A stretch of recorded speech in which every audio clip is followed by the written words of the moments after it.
Halo guys, kembali lagi bersama kami di podcast Berani Berinvestasi bersama saya Kevin Judo Huta Barat dan partner saya Fani Suherman.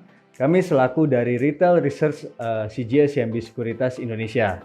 Nah, kali ini kita akan membahas apa? Kita akan membahas tentang sell in May and go away. Nah, sebelum itu saya akan menyapa partner saya terlebih dahulu, yaitu Fani. Hai Fani.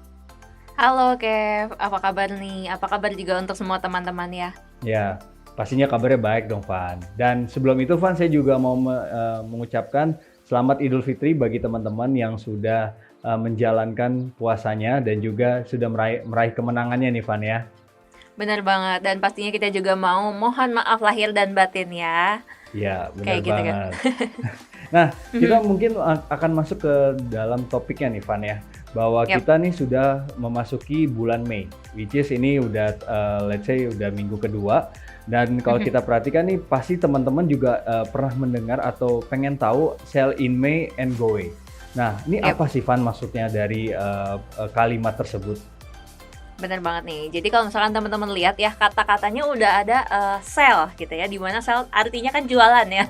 Sell in May and go away, berarti ini saatnya jualan kah di bulan Mei dan abis itu kita kabur gitu ya.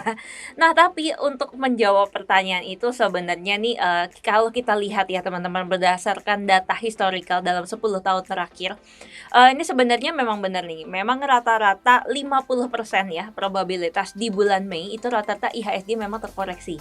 Nah, tapi kalau misalkan kita ambil positive side-nya gitu ya, 50% lagi nih probabilitasnya ada juga nih potensi kenaikan IHSG di bulan Mei. Kayak gitu, Kev. Ya. Oke, jadi memang 50-50 ya Van ya. Jadi ada up probabilitas bisa juga 50%, begitupun juga sebaliknya ya. 50% juga mengalami penurunan. Nah, Van, kalau boleh lebih lanjut nih Van ya, kira-kira nih mulai bagusnya market tuh bagaimana ya atau kapan gitu? Oke, nah jadi kalau misalkan kita lihat ya berdasarkan data seasonality. Nah, jadi market nih biasanya akan membaik di bulan apa? Biasanya di bulan Mei, kalau misalkan koreksi, ini akan membaik di bulan Juli. Gitu, dimana probabilitas kenaikan untuk IHSG di bulan Juli itu sebesar 80%. Gitu ya. Nah, jadi kemungkinan kenapa nanti bisa naik di bulan Juli gitu ya. Bisa aja kalau misalkan kita pikirkan dari segi misalkan keluar laporan keuangan yang kemungkinan bisa positif. Kenapa? Karena ditopang oleh kenaikan dari harga-harga komoditas yang sekarang belakangan ini kan lumayan naik ya. Dan plus lagi kasus COVID-19 juga kalau kita lihat kan udah mulai melandai. Nah, tapi moga-moga nih abis pada pulang mudik nggak naik lagi ya. Nah, tapi kalau masih landai harusnya sebenarnya masih positif nih. Ditambah lagi kemarin tuh ada lebaran gitu ya, momen lebaran. Di mana ini juga biasanya nih akan mempengaruhi demand dari permintaan barang-barang dan sebagainya gitu ya. Harusnya moga-moga bisa positif nih laporan keuangan ke depan gitu kan. Oh, oke, Van. Jadi sebenarnya kalau kita perhatikan di bulan Mei, which is sebenarnya 50-50, namun di bulan Juni ini up probabilitas atau potensi kenaikan IHSG di antaranya adalah di level range yaitu 80% ya, Van ya. Dan ini sebenarnya kalau indikasinya seperti itu, kalau kita lihat seasonal terakhir, berarti di bulan Mei ini sebenarnya ada potensi kita untuk collect ya, Van ya. Oke, nah jadi kalau misalkan teman-teman lihat ya, setelah kita masuk dari libur lebaran nih, IHSG itu diskon besar-besaran gitu ya, bener-bener flash sale. Jadi kalau kayak belanja nih pastinya orang menarik gitu ya, karena diskonnya udah lumayan gede nih. Nah, kurang lebih sebenarnya memang kayak gitu, tapi teman-teman perlu mewaspadai beberapa hal sebetulnya ya. Jadi memang kalau ditanya apa sih yang menyebabkan market terkoreksi, memang pertama adalah kenaikan The Fed gitu ya, dimana waktu liburan kemarin nih, waktu kita libur lebaran yang panjang itu ya, di tanggal 5 Mei ini The Fed menaikkan suku bunga nih sebesar 50 bips teman-teman gitu ya. Ini tujuannya apa? Untuk meredam inflasi gitu. Nah, The Fed juga kelihatannya ini mencoba hal lain gitu ya untuk meredam inflasi. Jadi bukan hanya menaikkan suku bunganya aja, tapi juga ini menurunkan atau mengurangi balance sheet ya. Ini sebesar 47,5 miliar US dollar. Ini di bulan Juni sampai dengan Agustus, dan nanti akan mengurangi sebesar 95 miliar US dollar. Ini mulai bulan September. gitu. Nah, kalau kita lihat sebenarnya waktu diumumkan pertama kali justru, mendapat optimisme dari investor gitu ya, malah Dow-nya ini sempat naikkan 3% waktu diumumkan, menaikkan 50 bips gitu. Nah, cuma memang, kenapa belakangan ini jadi koreksi lagi, karena, ada kemungkinan The Fed nih akan terus menaikkan suku bunganya, secara agresif, itu yang dikhawatirkan oleh investor gitu ya. Nah, jadi sebenarnya apa yang paling penting? Yang paling penting adalah justru kita harus, watch dari segi si inflasinya sendiri gitu. Kalau misalkan inflasi dari, US-nya sendiri juga, cukup terkendali, kemungkinan kan The Fed-nya nggak terlalu, agresif ya untuk menaikkan tingkat suku bunga, seperti itu. Nah, kalau kita lihat lagi nih ya, jadi, yang positif dari Indonesia apa? Ini dari segi inflow asing nih teman-teman ya. Jadi inflow asing sampai dengan bulan Maret kemarin itu, sudah net buy the equity sebesar 1.169 juta US dollar. Nah ini, setelah melakukan net buy ini sekitar 1.132 juta, US dollar di bulan Februari 2022 ya. Jadi secara year to date itu sebenarnya net inflow asing itu udah mencapai sekitar 2,8 miliar US dollar. Ini yang paling tinggi sejak tahun 2010 gitu ya. Nah, kalau kita lihat di April juga ini, investornya masih membukukan net buy. Jadi, kalau misalkan teman-teman lihat, net sell yang terjadi sejak kita, masuk libur lebaran kemarin ya, 2 hari berturut-turut kan lumayan ya, koreksinya. Sebenarnya net sell-nya nih nggak terlalu besar kalau dibandingkan dengan, akumulasi yang sudah asing lakukan gitu ya di, IHSG, jadi kurang lebih gitu. Nah, terus ditambah lagi kalau misalkan ditanya nih, inflow asing masuk terus kenapa sih gitu ya, salah satunya ini sebenarnya dilihat dari, prospek GDP kita ke depan. Jadi kemarin kan memang kita udah rilis GDP nih ya, data GDP Indonesia, di mana, masih tetap dipertahankan di, sekitar 5% ya untuk GDP kita. Nah, kalau misalkan untuk GDP forecast sendiri nih, kalau kita cek di Bloomberg teman-teman ya, jadi ini rata-rata, untuk negara-negara lain itu mengalami penurunan forecast GDP di tahun ini gitu. Tapi untuk Indonesia ini malah stand out. Jadi untuk Indonesia justru proyeksi, Bloomberg untuk, GDP di tahun 2022 ini itu bisa mencapai 5,3% gitu ya, dibandingkan dengan, tahun kemarin itu di 3,7%.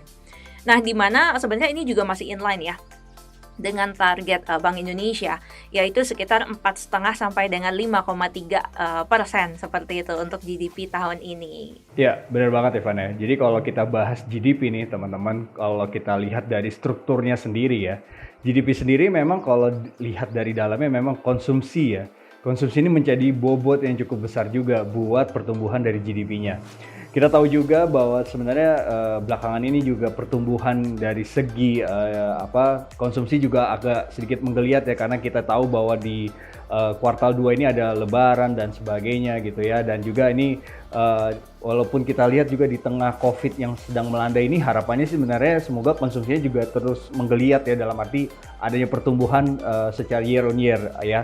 Itu yang pertama. Lalu juga yang kedua, kalau kita perhatikan yang menarik dari Indonesia adalah selain dari konsumernya sedang menggeliat dalam arti positif ya, karena minimnya menggeliatnya kasus COVID-19, landainya kasus COVID-19, kita juga ngelihat bahwasannya ekspor kita juga cukup kuat. Itu juga ditenggarai bahwa harga komoditas ya, oil dan non oil ini juga mengalami surplus yang cukup baik ya di tahun ini ya Van ya, seperti itu ya Van ya.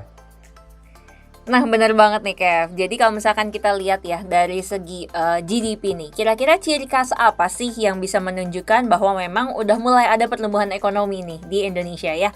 Jadi pertama kalau kita lihat dari kenaikan penjualan otomotif nih. Untuk penjualan mobil wholesale ya di bulan Maret ini udah naik 21% month on month dan juga 16% secara year on year ya. Dimana ini adalah penjualan yang tertinggi nih sejak pandemi gitu. Nah, lalu penjualan mobil retail juga nggak kalah nih ya. Di bulan Maret ini naik 28% month on month dan juga 16% year on year. Dan di mana ini juga adalah penjualan yang tertinggi nih kedua sejak pandemi. seperti itu ya. Dan bukan cuma ada kenaikan penjualan di otomotif aja, tapi juga ada kenaikan di loan perbankan. Ini juga menunjukkan adanya pertumbuhan ekonomi pastinya ya. Jadi terlihat banget nih mulai ada kenaikan kredit di bank. Ini mulai dari bulan Maret 2021 ya. Ini sebesar 3,7% dan minus di Maret itu minus, Maret 2021 minus 3,7%, dan di Maret 2022 ini malah naik ke 6,7% seperti itu ya. Dan juga ini disertai dengan kenaikan dari M2 money supply ini ke 13,3% year on year gitu. Dan yang menarik adalah kalau misalkan di breakdown lagi nih ya, kenaikan loan yang paling besar itu ditopang dari apa sih gitu ya. Ternyata ini adalah kenaikan loan di KPR gitu. Jadi loan untuk kredit kepemilikan rumah gitu ya.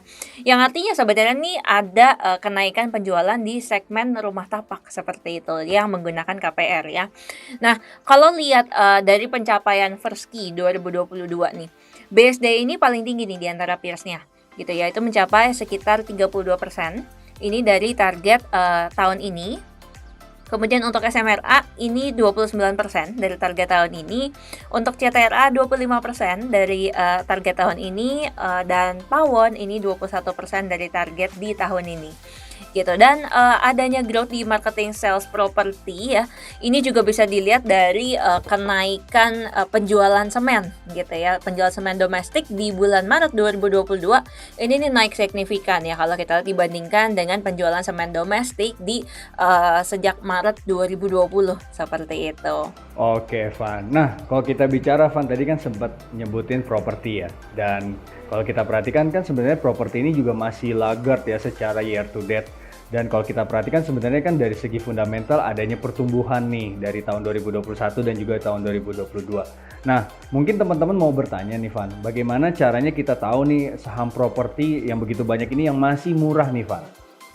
Oke, nah salah satunya ini teman-teman sebenarnya bisa ngelihat ya, dari mana ini dari discount to RNFI gitu ya. Nah jadi kalau secara sektoral untuk properti ini tuh punya 63% diskon to RNFI. Jadi diskonnya ini cari aja nih yang mana yang lebih besar diskonnya dibandingkan dengan sektor secara keseluruhan untuk properti gitu ya.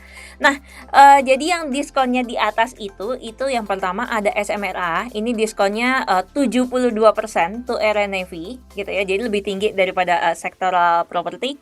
Kemudian ada BSDE, ini 69% diskon to RNFI, dan juga CTRA ini 66% diskon to RNFI gitu kan. Oke, Van, thank you banget nih atas penjelasannya ya. Jadi kalau teman-teman lihat mana aja saham-saham properti yang murah, kita bisa lihat yang pertama ada Semra, yang kedua ada BSDE, lalu yang ketiga adalah CTRA menurut RNAV ya. Thank you banget nih, Van, atas sharing-sharingnya. Yep, sama-sama kayak. Nah, gimana guys podcast kita hari ini? Seru nggak? Dan buat kalian semua, sampai jumpa lagi di podcast Berani Berinvestasi selanjutnya. Supaya kalian berani untuk berinvestasi. Nah, karena kalau nggak mulai dari sekarang, mulai kapan lagi? See ya! Bye!